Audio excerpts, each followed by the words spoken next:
Жашыңыз канчада? 66'da. 66 жаштасыз. Мына сиз мага айттыңызчы, сиз азыр мага кирип келгенде, сиз мени таныймын, мен ушуга чейин сен айткандарды жасадым дедиңиз да. Эмнелерди жасап жүрдүңүз? Ой, ал жана лимфа, ана жанагы аттарын тутам, ишин баскан, Узак массаж. бул жерим оңукен, баарын айтып аттым деп ушул баарын кылгандан, бугуларын баарын кылып жүрдүм. Канча убакытта сиз жакшы нерсени сездиңиз? Эмне жакшы нерсени сездиңиз? Анан абдан өзүм арыктап жакшы болуп, өзүм жеңил сезип эле анан жыргап эле калдым.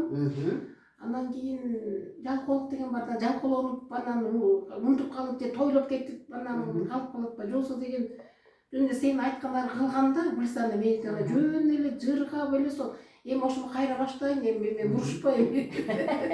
Так, Өзүм үчүн.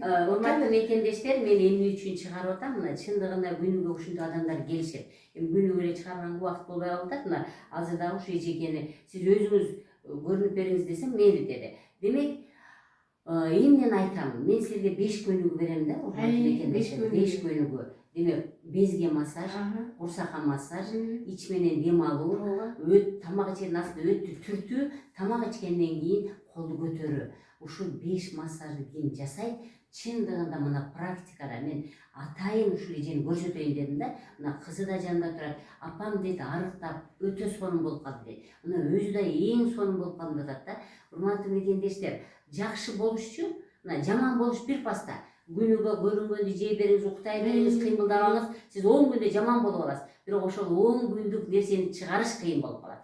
Жакшы болуш аста-аста болуп калат. Жаман болуш бир паста болуп калат. Демек, адам өзү жакшы болуш үчүн өзү гана өзү менен күрөшүш керек. Эң негизгиси ниетти туура коюш керек. Көрдүңүзбү? Кое турчу, мен ушуну жасайынчы деп, мына ниет ошол жака бурган да.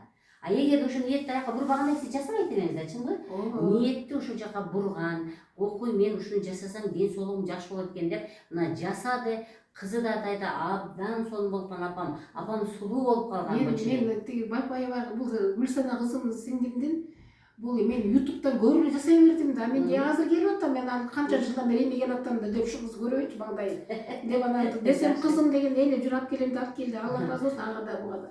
Так, демек таштап койду эже кайрадан. Жалкоолук деген жаман экен, жалкоолук. Кыргыздын эң бир жаман характери бар. Биринчи орунда бул жалкоолук. Өзбек туугандар эч жалкоо эмес. Алар кечке иштешет, өтүн чыгарат, ошол.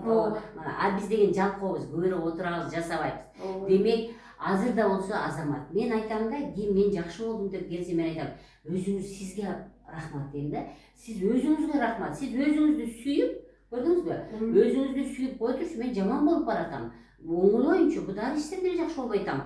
Деп сиз өзүңүздү сүйүп, өзүңүз мен айткан жасаган үчүн сиз абдан жакшы состояниеде болгонсуз.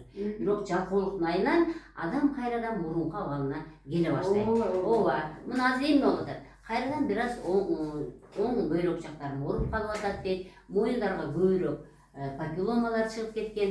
Демек, азыр да болсо эми толугураак түшүнөйүн деп. Көрдүңүздөрбү? Дайыма немеден видеодон силер толук түшүнбөй каласыңар да. Анан адамдар мен толугураак көрсөтүп берчи мага, толугураак жасап берчи, же может бир курс массажыңды алайынчы сен специалисттериңердин деп мына келишет. Мына демек биз азыр эми эжеке менен иштейбиз, кайсы жерди туура эмес жүргүзүп атат, мунун өзүн да секирети бар да. Сүрөт десе сүрө берген менен. Мына бир эжеке келди, сүр дедиң эле мен бутум эле сүрө берсем жан башым ооруп калды. Көрдүңөрбү? Демек, моюнду ачмайынча бутту сүздүрүп келген туура эмес.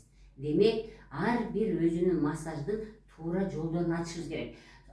Ушул жака агып атса, биз ал сууну артка кайтарсак, кайра адам ооруп калат. Демек, ар бир агып келип аткан бездерди, кан тамырларды туура жакка айдоо үчүн сөзсүз түрдө, конечно, албетте эмне кылыш керек экен, бизге келип специалисттерден жок дегенде бир 10 күндүк массажды алып туруп, анан үйдөн улай берсе жакшы болот.